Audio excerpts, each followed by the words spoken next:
Today's COVID update is brought to you by Fulltech Systems, your technology center, where you'll come for the price but stay for the service.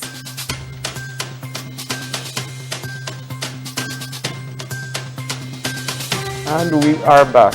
And if you're joining us right now, we are just getting our first conversation for this morning started.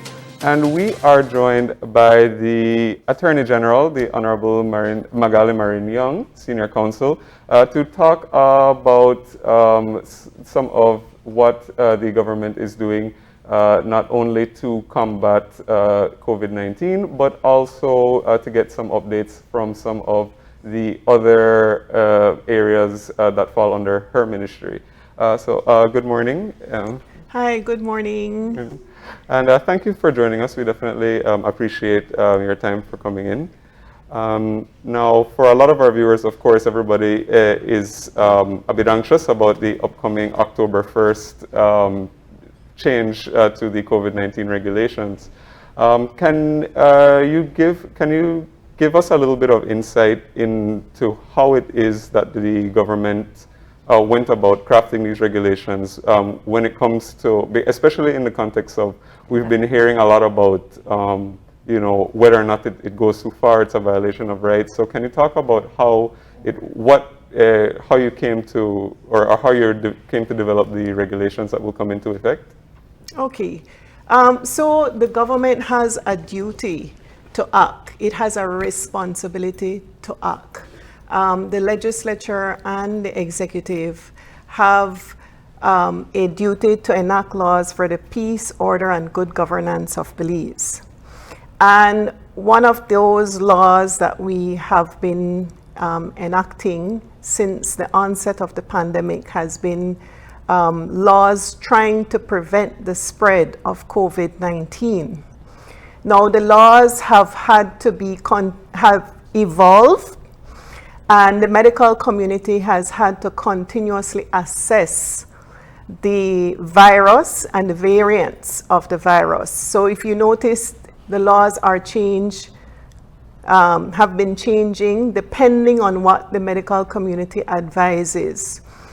Right now, we have the main variant that's plaguing Belize right now is the Delta variant, which is highly infectious.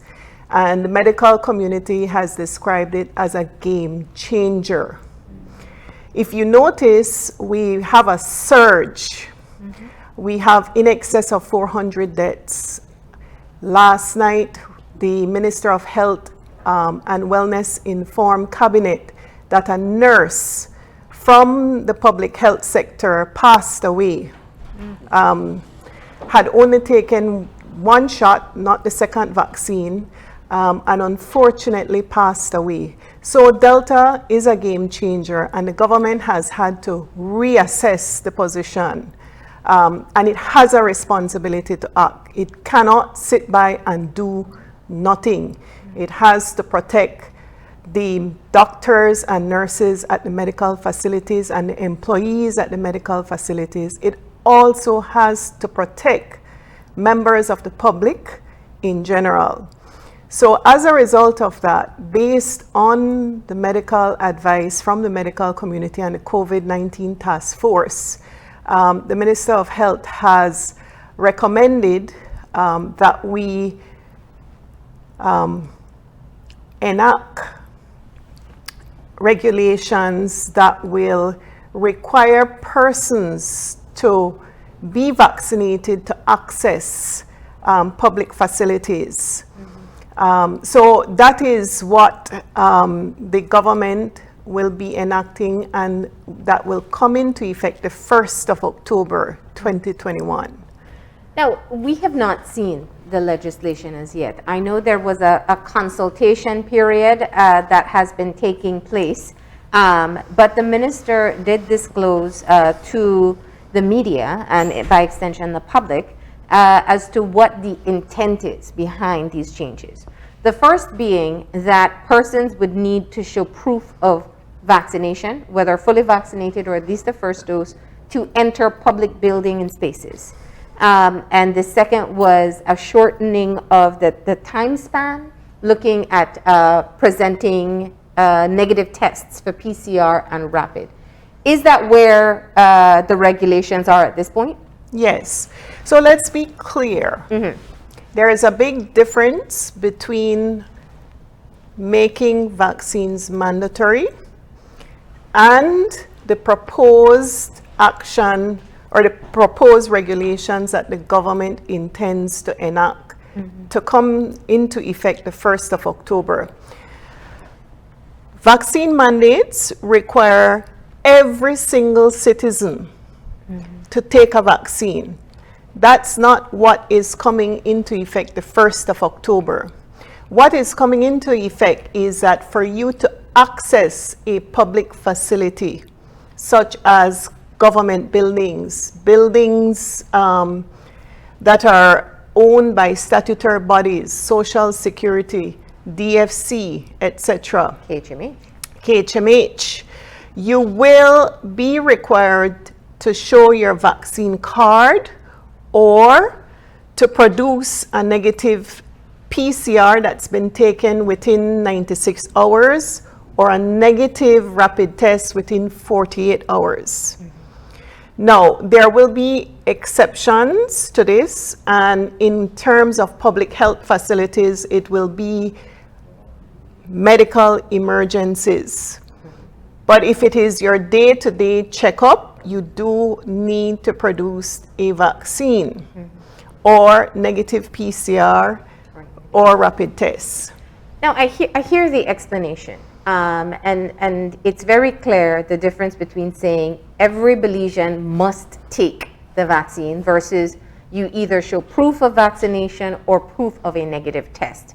But while that's what is stated, in practice, it is also entirely improbable that an individual Belizean can afford the cost of a rapid test every 2 days, even more so a PCR every several days.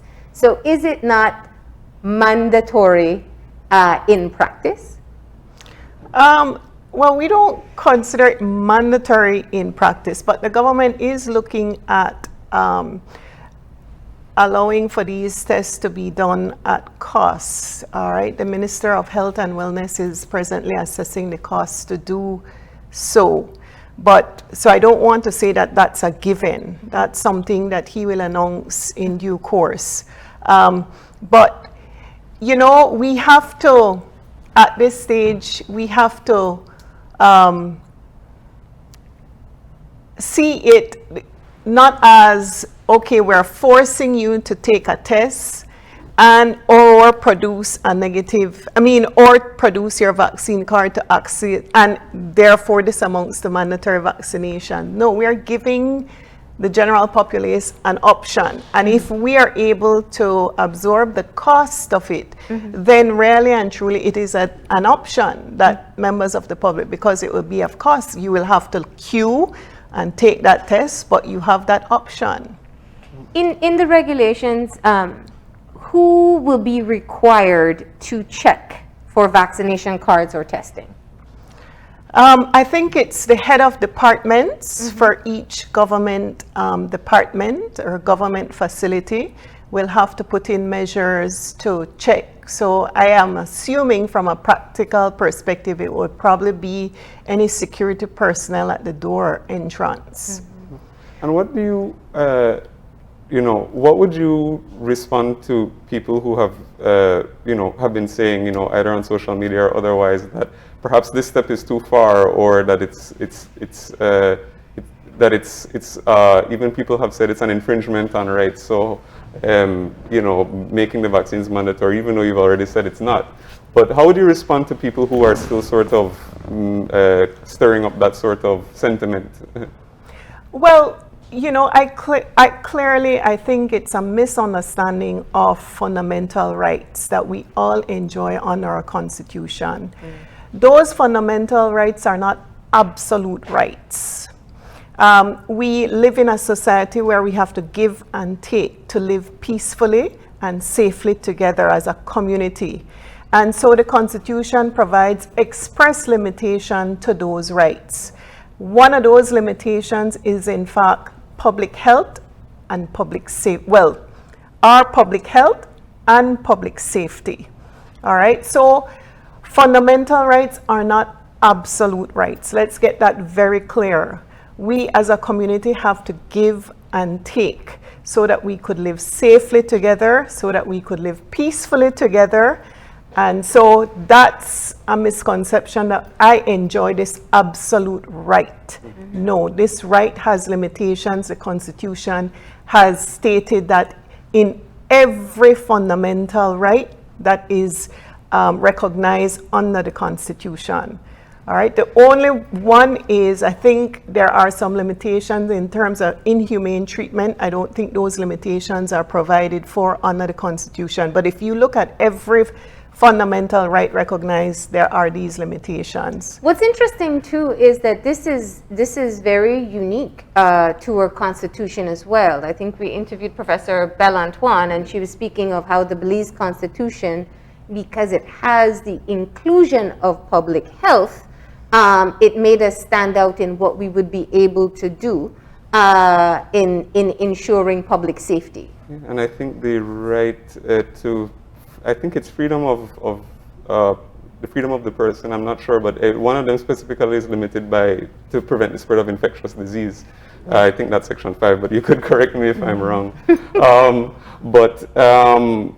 You know, in that same conversation as well, we also talked about, you know, given that the government does have the right to do it, the question then is one of, you know, proportionality and reasonability, and coming to that, you would have, of course, received the advice, you know, from the medical community and the Minister of Health. And are there other sort of considerations as well behind that, behind these decisions too? So, government is being very studious in enacting these regulations. And it is being guided by the experts from the medical community. But government also has to consider the wider public interests and in balancing and deciding what regulations to put in place. So in addition to hearing from the medical community, government also has to balance the wider economic interests of Belize. All right. So medical expertise are advising you need to do this to prevent the spread. And then the wider community, government has to consider, okay, if I put in place these measures, what would be the effect? And we need to get back this economy going. We are heavily dependent on tourism. And so it is important that we contain the spread, that this third wave, we bring it under control so that we could have a tourist season come the latter November 2021. So it's a balancing of interests, all right, including being guided by the medical experts. Let's step back for a moment because there are some areas that will need clarification. You spoke of government buildings and statutory bodies as well.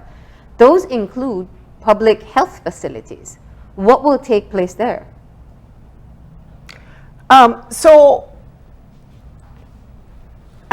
please understand that our legal drafts people are working right now with the task force in developing these regulations. But the idea is that government has to protect the healthcare workers at these public facilities. Unfortunately, we lost a nurse last night to COVID. All right, so and we've lost 3 medical doctors already. I think it's 3. I stand to be corrected. So we have to protect. They are on the front line and they are exposed. Now, if there is a medical emergency, there is an exception to accessing public health facilities, but government has a duty to protect healthcare workers and those who use these medical facilities, members of the public. But I'm trying to understand how that works. So if I visit or if I want to access healthcare, I will be required to either show proof of vaccination or a negative test to enter into that health facility to access care? Yes, so the idea is you either have to produce that you're fully vaccinated, or you have to produce that you've taken your first shot in the case of the AstraZeneca, the Pfizer, those that require more than one shot, and the time for your second shot has not yet lapsed. All right, so you can show that you have taken your first shot, and that would qualify. Or a negative test. Or a negative test. So it's either a rapid test done within 48 hours or a PCR test done within 96 hours. So, but if I am, out of breath, I fall, I have an injury, and I'm taken to one of these clinics and I'm not vaccinated, I will be able to access care. For public emergencies, yes. Now, medical emergencies. Yeah.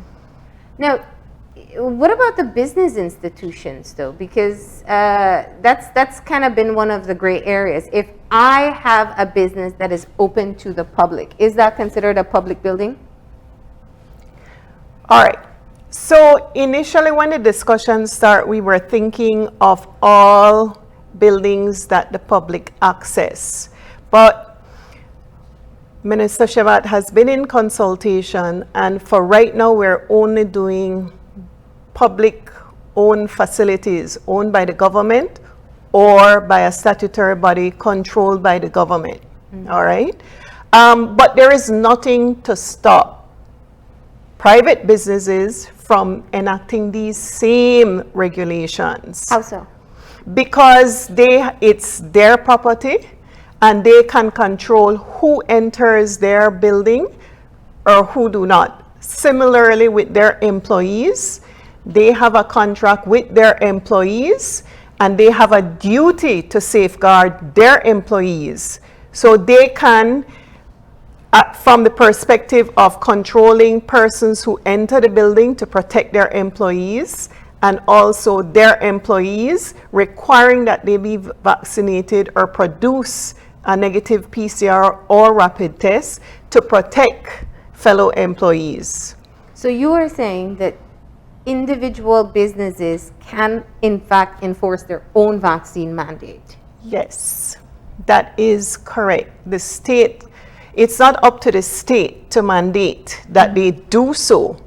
The state, they are free to do so. It's their property, it's their business, they get to control who accesses it.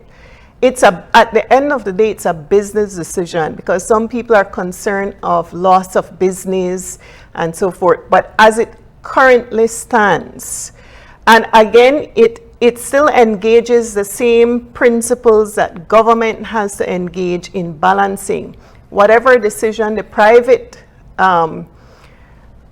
business owner takes has to be decisions that are reasonably required to protect its employees and its business. It also has to consider, for example, if you expose your employees, you have a lot of sick days, you're out of business, because if you recall, and members of the public will know, we've had to close several government departments because there is an outbreak in a department. Sometimes that is 2-3 days to allow a full sanitization of the premises. That's loss of business, that's loss of revenue. So just like government has to consider that, the private business owner also has to factor that in as well. And what legal grounds do they have to do that? Is it simply just because I put my employee at risk? So let's start firstly, it's their property. Okay. It's their business. Correct. So that's in terms of speaking of the premises. In terms of the employees, it is what is reasonable. What is reasonable, because they have a duty to protect their employees from the spread of COVID. All right? And employees have a duty to each other to keep each other safe as well. So once the measures being required by the employer are reasonable, are based on medical expertise and prescriptions, then it is likely to be upheld. It is likely, so, but currently there is private businesses, private landowners are not governed by the constitutional provisions, all right? Different laws in terms of private land ownership, employee relationship, govern those institutions, those businesses, as opposed to government departments. But at the end of the day, it all has to be in what is reasonable, what the medical community is prescribing, etc. Okay.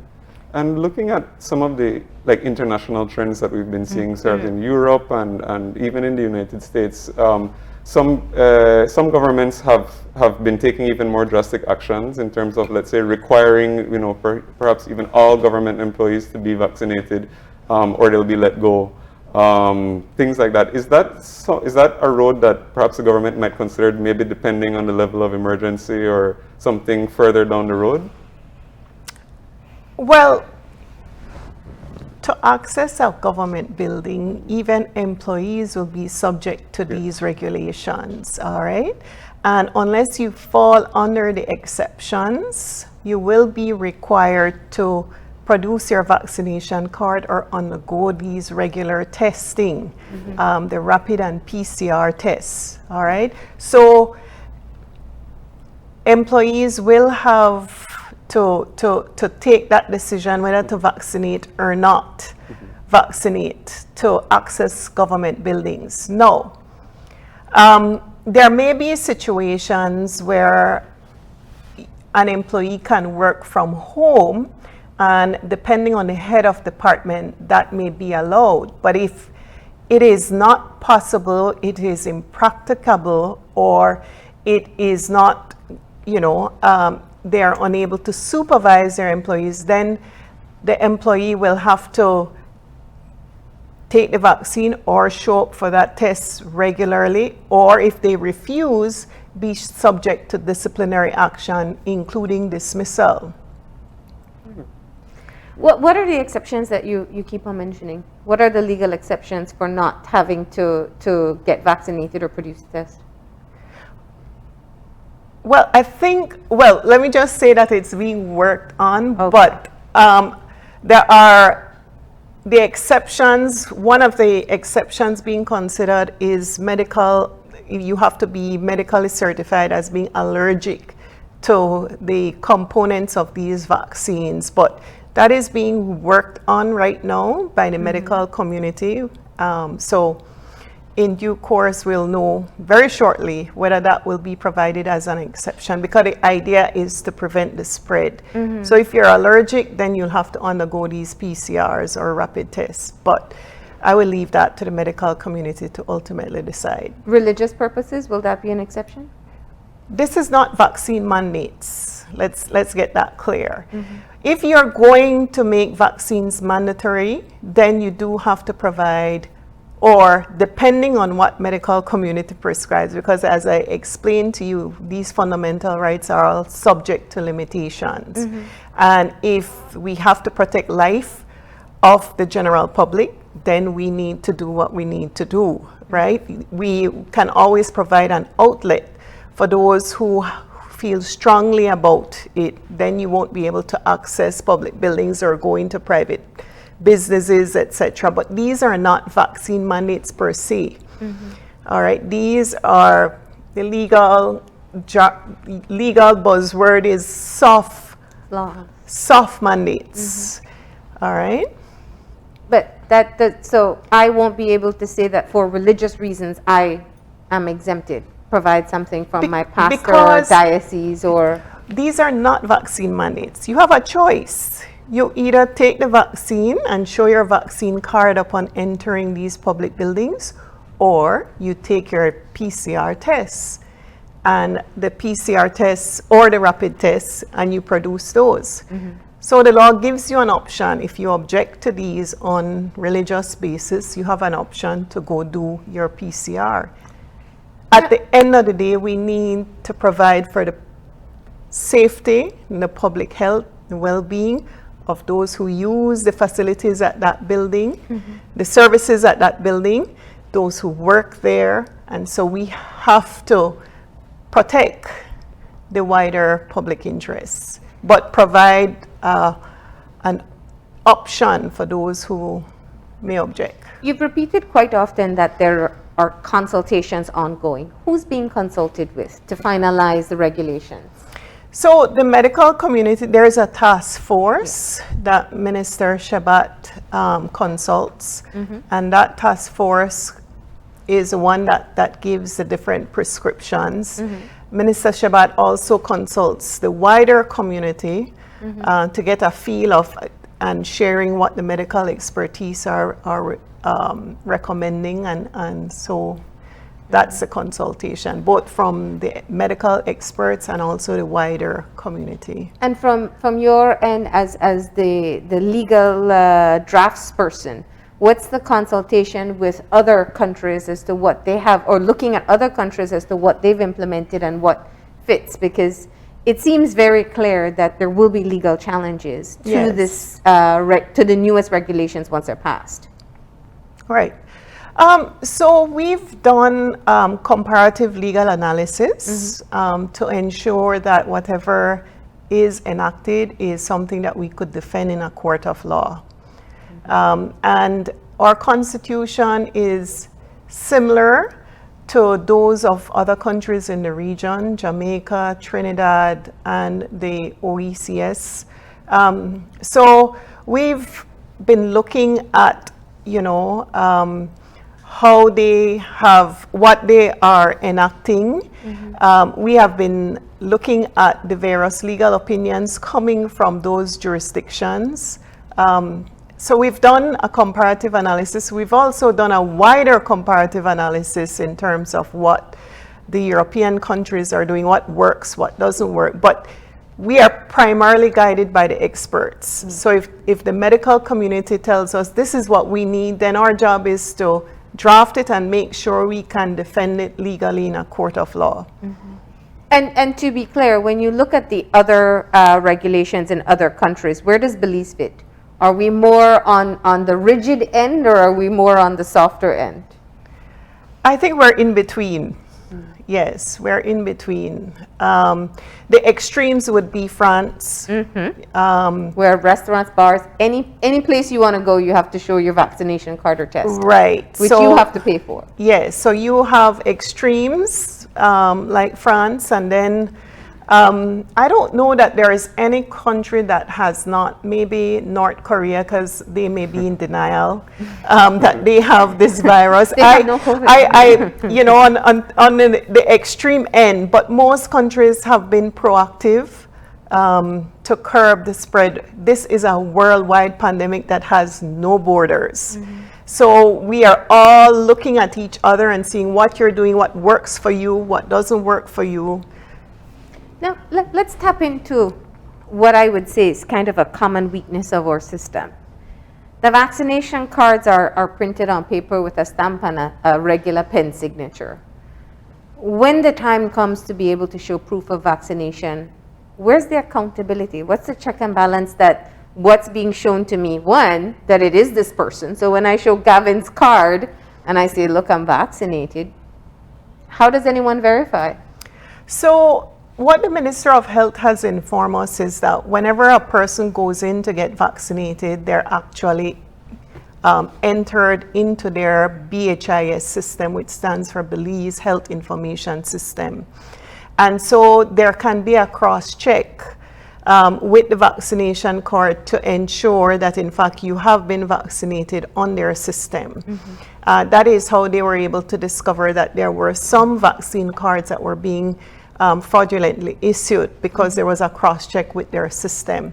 But I think the Ministry of Health is working on an app that persons may be able to download that will give you a QR code. I don't know how soon they'll be able to get that out, but I know that they've been looking at it. But for the meantime, your vaccination card with cross-check, if necessary, spot checks with the BHIS system. So there will have to be a computer check of sort at entrance of public buildings to ensure that the vaccination card you present is legitimate. I don't know that they will be able to cross-check everybody. I would assume that they may be doing spot checks, but it is available to check the BHIS system. So that's a weakness going into. That's a weakness, and I mean, it all depends on the integrity of persons at the healthcare facilities to make sure that, you know, you only sign off if you actually can verify the person took the job. And you know, I think at this point we can like shift gears a little bit because because there are some other updates as well.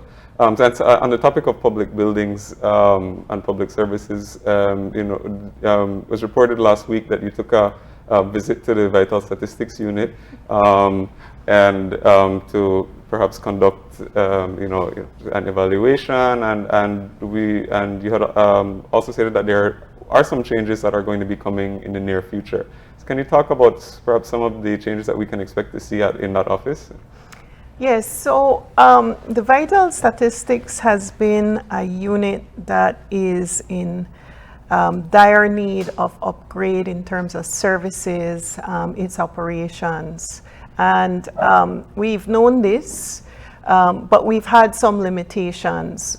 Firstly, we cannot expand personnel. There is no space to place any new hire at that unit. So we are confined in the expansion of persons because of the location where it's at. So one of the plans is to relocate the Vital Stats, and the building identified is the Charles Bartlett Hyde building. But we have to wait until the Belize Tax Service disoccupy that building. They will be going to the Eleanor Hall building, which is being built as we speak, being finished. We are hoping to relocate them by the first part of next year.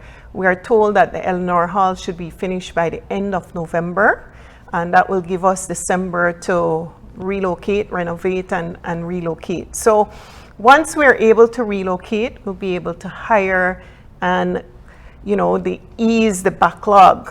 The next big move for the Vital Stats is to digitize its entire operations. We have to scan all the records. There are some records that, you know, have, as I was sharing on another media house, as incredible as it sounds, rat has eaten, silverfish has eaten some of it. It's been difficult to preserve in this humid climate, some of these records. So we plan to scan them and create a database, a search engine that will enable persons at the Vital Stats to process. Right now, when you go into Vital Stats and you fill out an application, there has to be a physical inspection of the records. And that's why you go in the morning and you have to collect in the evening or whenever they tell you to come back, because there has to be this physical inspection. If we digitize, create a database and search engine, the persons at the Vital Stats will be able to verify from their desk. We also want to develop an online portal for members of the public to apply online. And that will obviate the need for the long lines at the Vital Stats right now. So we're hoping in short order, but because of limitations with having to wait till one building finishes to the next, but we are fully committed to upgrading the services there. What immediate changes have you been able to make? We know that Vital Stats has been a headache for just about every administration, but also a very concerning unit that, if not managed properly, can lead to very serious issues. from the public standpoint, I've been to vital stats where people come from the furthest village and say, I'm back here again. Yes. We don't even consider the expense that it takes for them to travel to just get a simple document. Yes. So what have been some of the immediate interventions that have been taken to start to alleviate the strain on workers and the public? Yes. So Vital Stats has several challenges. Upon taking office, I was briefed of, alleged corruption taking place.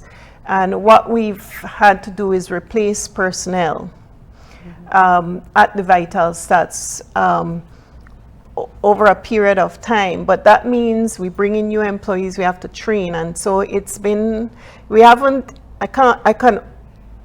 cannot honestly say that we have improved since taking office. We've been managing, but we do have limitations because of the space and having to try to curb corruption.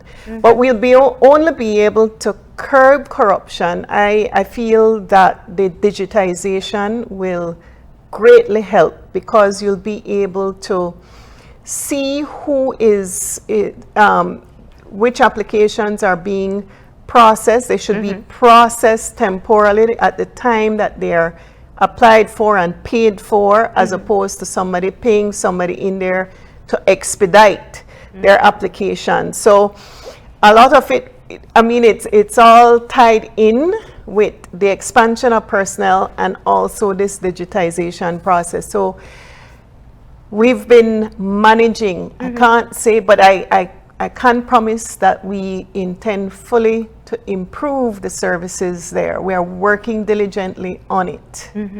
All right.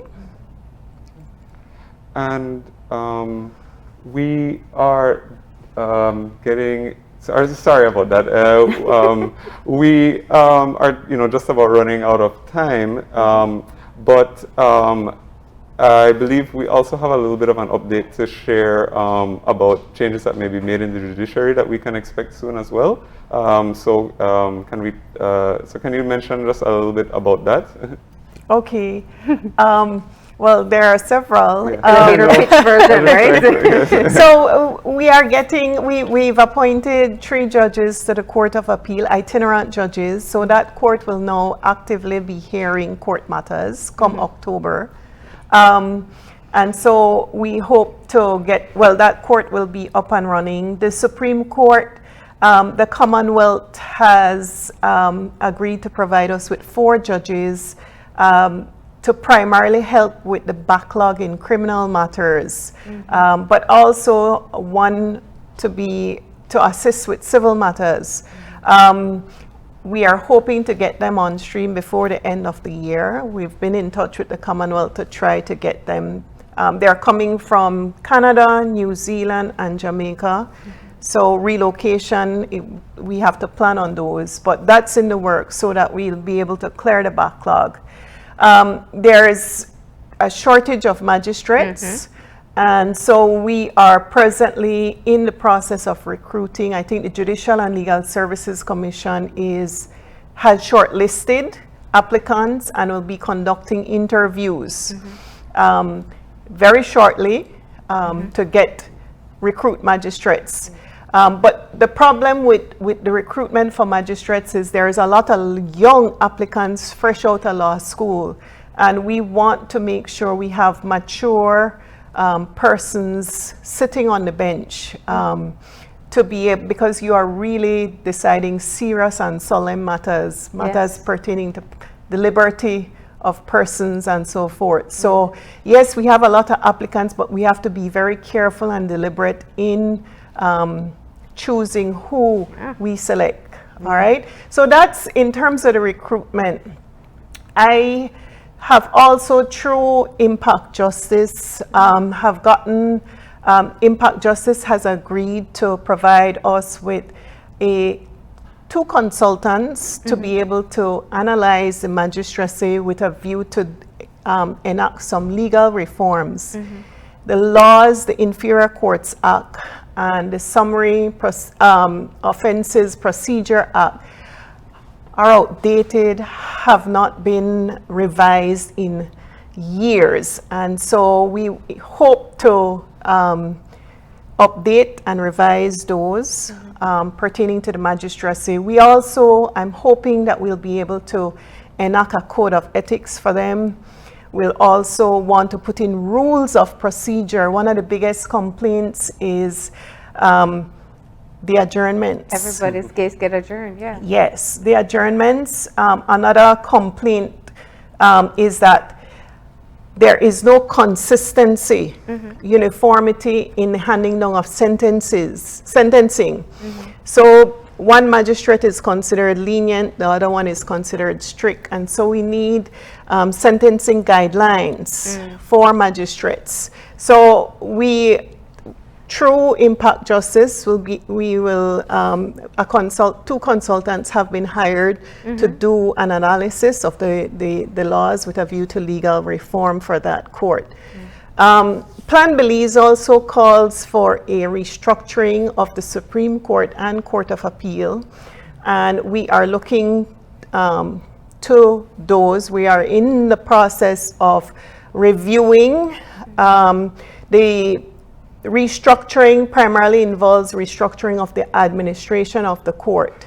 And so we in very short order will be engaged in consultations with stakeholders, and we're working on those. Seems like we need to have you back just to talk about the reforms in the judiciary, but we do appreciate you taking the time to come in to explain especially the regulations that we should be expecting when it comes to vaccinations come the end of the week. When will it be published? It's coming into effect the 1st, which is Friday. Yes. I am assuming either by Wednesday. It should be signed by the minister, but again, because there is constant assessment with the medical community, I don't want to speak, but I know it's being worked on. Well, we thank you for coming in. All right. And with that, we're going to go ahead and take a break. And when we come back, speaking of digitizing services, we'll be able to pay your taxes online. We have a Belize tax service coming up to talk about their new Iris platform. That's coming up in a few. Stay tuned.